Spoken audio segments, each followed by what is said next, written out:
since BMW announced the new Mini, you remember, what, 4 years ago, something like that, they've been saying, oh, there's going to be loads of really exciting, wild and wacky versions of it. We'll do like a mini flatbed pickup and a mini cement mixer and a fire engine and one of those things for getting into aeroplanes, all based on the Mini. Well, they've finally got round and done it. A Mini new version, and it is a Mini Estate, which isn't quite as exciting as we'd hoped. But what do you reckon they've done? It's a German car, it's a French engine, of course, but they've decided to make it British. They've wanted to give it something quintessentially British. So what do you think they've given it that just says... Queen. No. A Beefeater. No. Edward Fox. No. A what? A hearse? No, what they've done is fit it with some teaspoons and tea bags. That's it. That sort of thing really annoys me. We should do a car that's quintessentially German. Well, just replace the spoons with little sausages in No. clips. Give it trafficators that go like that. A sat-nav that only goes to Poland. Look, I'm fan belts that will last for 1,000 years! No, I don't think so.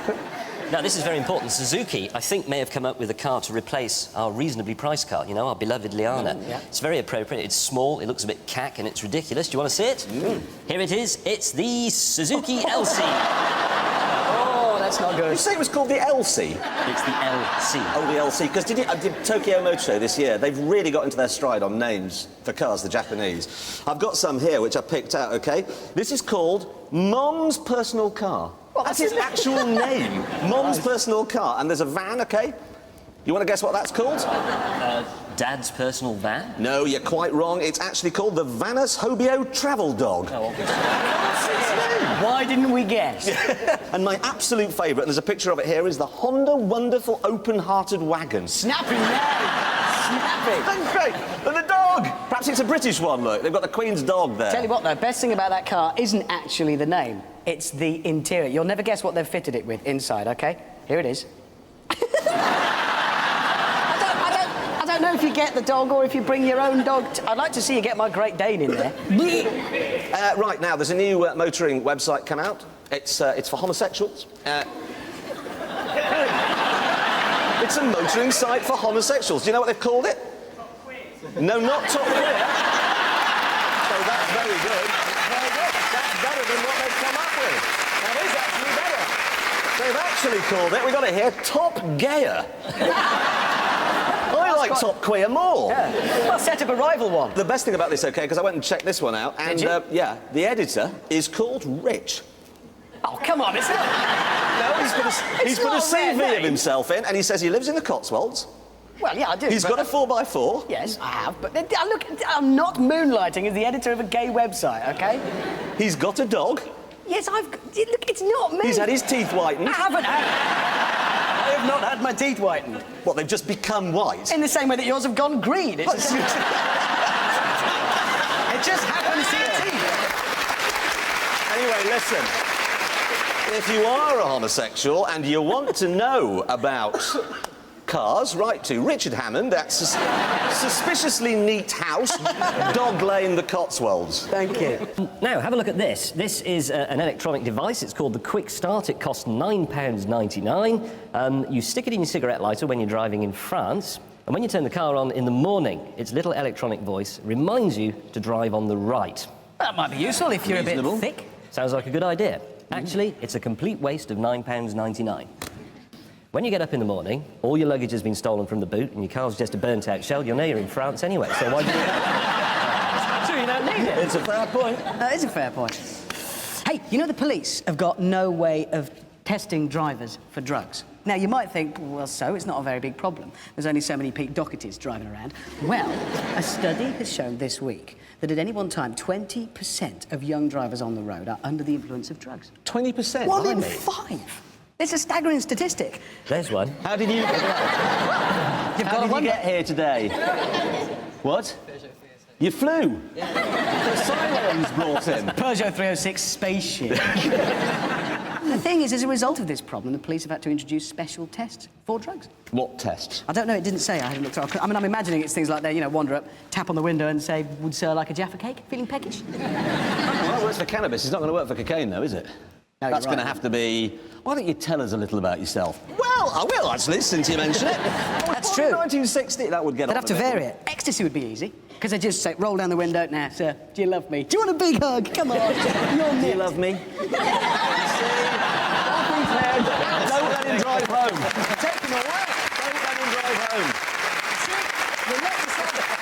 No, another one. To test for speed, they'd have to give the driver a hoover. Hey? No, you know when you're at a big party, at the end of it, everybody's asleep. The bloke who's on speed is always hoovering. The rock and roll years with James May. You can just imagine the hotel. No, I hope Mr. May hasn't trashed his bedroom. Oh, it's immaculate. Let's get back to cars, OK? Well, why not? Or nearly. There's a new truck, OK, coming from America. Here it is. It'll be on sale in Britain in July. It's called the Dodge Caliber. Right-hand drive. Do you want to know how much that is? 11,500 quid. Is that all? Yeah, 11,500 quid. That is what? 6 times less than a Range Rover. Yes. How have they done that? Well, it's 6 times smaller than a Range Rover. Is it? Yeah, I'm not joking. It is actually the size of a Golf. It's a 1.8 two-wheel drive family hatchback designed to look like that. They're actually in trouble in America because they've been advertising and they've dubbed the V8 soundtrack over the ad. To make it look big. Yeah, they've just got, look at this, and it's tiny. It's like me, that car. It's not. It is because people think it's further away than it really is. I get it all the time. People come up to shake my hand and they stick their finger in my eye. They're like, oh, I thought you were over there, and you're here. No, that's absolutely right, because I'm often talking to someone about what a cock he is, thinking he's right over the other side of the room. And I'm And here. then actually he turns out to be standing right next to me. The things I hear like that. That is the world's most pointless car. Good, well, we sorted that. The end. You know the hot Renault Clio? There's a really fast one. They've done an even hotter one, OK? It's called the R27. It's got a lower, stiffer chassis. We've got a photograph of it here, OK?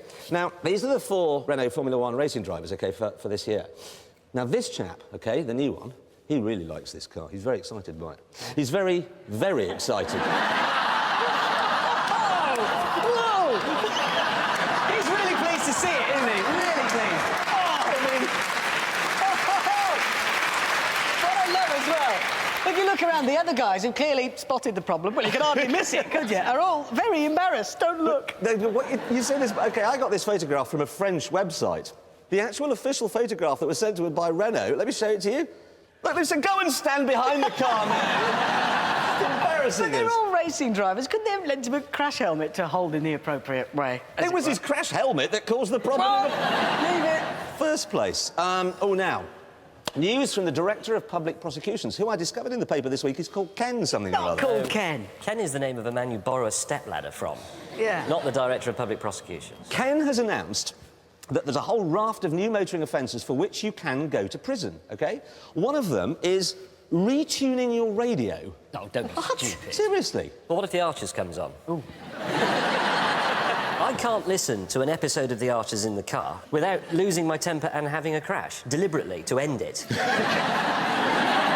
Ken has decided that we will have to tolerate these things because you're not allowed to retune the radio. You're also not allowed to put lipstick on. Again? What? No. But get this one, you're not allowed now to be an undertaker. What? Hang on, Undertaker. You're an undertaker. You're an undertaker, you're going to prison. Ken says if you undertake someone... Oh, hang on. Well, I've always had a bit of a beef about this because I reckon if you go past someone on the inside, there's room to do that. There was room for them to have got out of the way in the first place. Yeah. It's them. They're the ones who should be prosecuted. They can't find prisons to put paedophiles in, but they're going to be putting him in it for being an undertaker. It's ridiculous. Well, actually, they can't find the paedophiles, because 300 have gone missing. I know where they are. If you drive down the outside lane of a motorway now, not retuning the radio at 50 miles an hour, OK, you are immune from prosecution, OK? So it's the ideal place to go if you're being looked for by the law. So therefore, anyone doing 50 in the outside lane of a motorway is a child molester. Wow, that's amazing. You've used logic there. That's incredible. Argue with that. Hey, now, can I just say, OK, it's been a while since we sat here as a group, as you know, so I thought it'd be a good idea just to canter through a few of the good cars and bad cars we've driven while we've been off air. And I have to say, good cars for me, Lexus.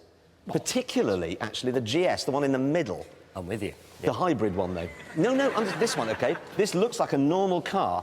Great thing is, OK, its batteries will only take you less than a mile, which means most of the time you're on the V6. You know, you're chewing fuel, you're warming the world up, everybody's happy, OK? It's very quiet, it's very fast, it's very, very comfortable. And, of course, you can drive it to London, do U-turns on Piccadilly all day long. Ken Livingstone can't charge you a penny. Brilliant car, that. It's a properly brilliant car, that. I'm going to put, like, a little 9-volt battery in a Hummer. It's a hybrid. It's a hybrid.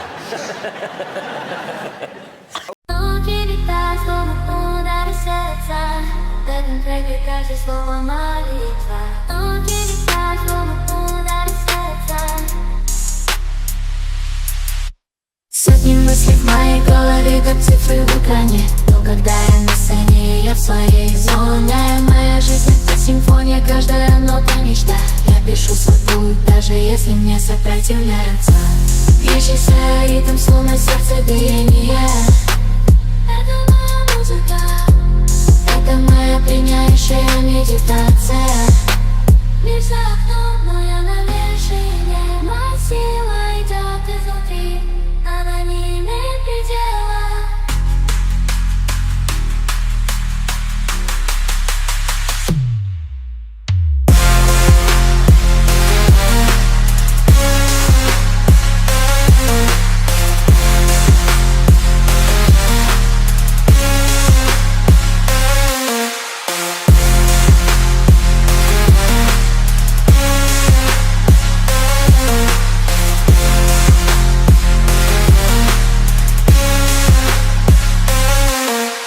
Кубок наливается ядом внутри меня. Не знал, что там спрятано, но я принял риск, это правда. Я создаю себя заново, не останавливаясь ни на мгновение. В этом мире 2024 я становлюсь сильнее. Жизнь как бокал, я преодолеваю каждое препятствие. Оружие в каждом слове истина. Я не копирую, я создаю свой путь сам. Мой голос несет смысл, даже когда мир кажется безысходным. Это не просто песня, это моя жизнь на стихах. Словно эхо в темноте, я нахожу свой свет. Я не оглядываю себя вперед, это моя миссия. Моя музыка — это я, и я не перестану играть. Oh, hey, now, you know McLaren are working on a new supercar? Well, given what's happened in Formula One this year, we've been able to speculate on what that will look like. Here it is. Yes. So that's a 430 Scuderia, isn't it? It is, Right. yes. And that's a kind of a new version of the 430, and it's a bit lighter than the standard car, a bit faster. It's got the flappy paddle gearbox on it, but it changes gear even faster, which is all great, but it costs £28,000 more than a standard 430. I know, and it brings us back to those lightweight supercars that we were reviewing last week, because what really annoys me is that you buy a Ferrari 430 and you think this is as good as Ferrari can make a car, and then a couple of minutes later they come along and go, no, actually this is. But it's going to cost an extra £28,000. But if you give us another £28,000, you'll have a car that's as good as we can actually make it. Exactly right. I think it's a bit like that Sainsbury's Taste the Difference cheese. No, let me think That's about like it. cheese. Hold on a minute. No. No, it's not it like isn't. cheese. No, that's not cheese. No. This is an analogy. But you go into Sainsbury's and you see cheese, and it costs a certain amount of money, but then next to it there's Taste the Difference cheese, and it's a little bit more expensive, but it tastes really nice. The bachelor life. No, but what I want to know is, why don't they just make all the cheese like that? Or do they just make that cheese and then make something that's a bit worse, price it lower and say, here's some rubbish cheese for poor people? Hang on, I'm confused. So why Why are you on this programme? I'm right, aren't I? It is like, why would you deliberately make the cheese less good than you could make? It's a bloody Ferrari! This is exactly my point. They've deliberately made the F430 less good than they know it can be, so they then bring out a more expensive one and Taste the Difference on it and sell it in Sainsbury's. Well, they don't actually do that. Now but you you know what I mean. confuse yourself, you poor old goat. Is it? Sorry. Right. I'm moving it on. James has plainly gone quite mad. We're getting it back to cars, because that's where we're supposed to be. There's a new mini estate car coming along. They're calling it the Clubman. It's got 5 doors, but they're not where you might expect. We've got a picture here, look. We've got 2 at the back. When you close those, there's a big line down the centre of the car, so you can't see out the rear-view mirror. Then you get 2 on this side and 1 on the other, and you can tell it's German. How? Because if you pull up in Germany with that, OK, to let your children out of the back, the only back door, they're on the curb. But they don't switch it round for right-hand drive. So if you pull up in Britain, open the back door to let the children out, they're in the middle of the road. So what they're really saying is British children are less important than German children. That is the advertising slogan for that car. Is it? No. I think that's a bit like Tesco's own brand bean. There you go. Yes, mate, you sit in your armchair, love, they'll be round in a bit. Love? Shall we get on? Fifth gear news. You know, we revealed last week they'd burned our furniture. Well, it turned out that this week, one of their presenters caught fire. Jason Potato. Plato. Well, actually, baked potato now. No, really, he was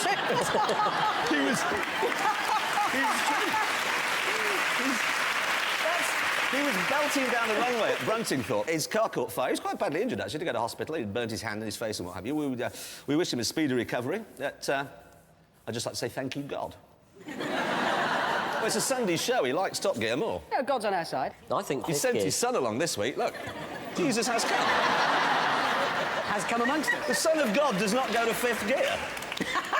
He doesn't. That's never been said before. No. Oh, bad news. What? The Dacia Sandero. It's delayed. Oh, no. Anyway, last week, we introduced a campaign to rid Britain of its signposts, and it seems to have struck a bit of a chord with the country. There's been sent loads and loads of stupid signs that need taking down. One of my favourites is this one. Now, quite apart from the fact that the sign cost 500 quid, how long was the meeting and involving how many people and how many biscuits before they said, no, we can't put 10 miles, people will think we're just making it up? So what? After 11 miles, are the squirrels just grey again? It's very precise, isn't it? It is. What if one day you got a really brave red squirrel that said, I'm going to go for the 12, cross the back, or he was reaching over for a nut? Can I show you another really stupid sign? Look at this one.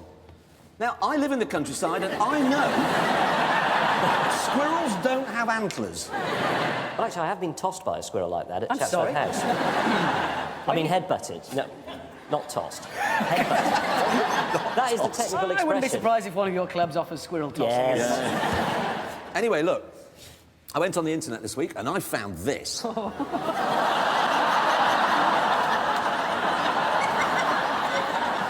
I also found this. What that should say is lane closed so that we can impose a preposterously low speed limit on the lane that isn't closed and then put average speed cameras up so it can catch you speeding and fine you and spend the money on signs with squirrels on them with antlers. That's what that should say. Now, have you ever wondered what all that writing on the side of your tyres actually means? No. I honestly couldn't care less. Well, don't wonder no longer. Because it's all been deciphered in this handy cut-out-and-keep guide to what all the writing on your tyres mean. Look at Who's done that? Who's done... How boring do you have to be to do that? To be interesting. Have you done it? All right, then what's the number 7 mean? Number 7. Well, I've got the key here. That's of no relevance to the UK market. There you are, it's Thank God. Now let's do the news. And if, well, do you know that little Fiat? I just love it. Seeing it on the telly there, I just want one as it bounces around the track, it's great. But if, for some reason, maybe you're like Eeyore, you don't want one of those. Are you wearing that for a bet? Yeah, he is. Yeah. He is, okay. Sorry, you were saying, go on. If, like Eeyore, you don't want one of those, there is an alternative sort of super fast little micro car. It's this Renault Twingo 133. Now, that's 0 to 68.7 seconds, 125 miles an hour. It's not quite as fast as the Fiat, very nearly. But, more importantly, that, even with the clever sort of sports chassis, which is a 650 quid option, is still 1,300 quid less than the Fiat. That's 12,000. That's 12... Yeah, no, that is extremely good value for money. I love it. It is. Actually, we've got one of those in the studio over there, and I've been driving it this morning, and I think it's excellent. I think, honestly, having driven both of them, and I have, the Fiat is £1,000 more, but I think it's worth it. Does that make sense? It's worth £1,000 more. And there's more fast, small car news from Renault with this, which is the Megane R26R, and I think that looks really great as well. Yeah, I saw that and thought of you straight away. No, I thought, what that James May is going to want is a hatchback with red wheels, 6-point harnesses, a carbon fibre bonnet, plastic windows. That's him. It is, and James, it's French, who you like to think of as lamb-burning communists. It's perfect for you in every way. How did you arrive at wanting that? Because I like it. Look, James, let me put it to you this way. You would have to have literally no penis at all to buy a car like that. How do you work that out? Well, because we're always being told that the flashness of your car is inversely proportionate to the size... Is this right? Am I talking sense here, girls? So the larger the man's car, the flasher it is, the vegetable thing goes on. Is that right? Yeah. And you're saying that to a man with a 1.2-litre Fiat Panda? Mr. Swollen Wheel Archer's Mercedes CLK He has a Black. point there. He does. You've got a Ford Mustang. Let's move on. Maybe not. Can we stop talking about cars? Well, we weren't talking about. That's true, we weren't actually talking about cars latterly, but we were to start with. Now, I want to congratulate Lewis Hamilton. Yeah. I think we all should. Yeah. What a race, what a man. What a performance. Couple of tips, though, if you're watching Lewis, OK? We saw in the paper, OK, here, that his girlfriend said, and she's the one from the Pussycat Dolls, you're going to get it tonight. Hey. OK? That's what she said after the race. We then saw in another paper that he'd actually done this. Stayed up till 9 a.m. What? If you've got a Pussycat Doll, Lewis, saying you're going to get it tonight, here's an idea, go to bed and have it. Maybe he didn't realise what she meant. I've already won it. No, not that. He gets it It is, so wrong. we're a bit baffled by that. It's just...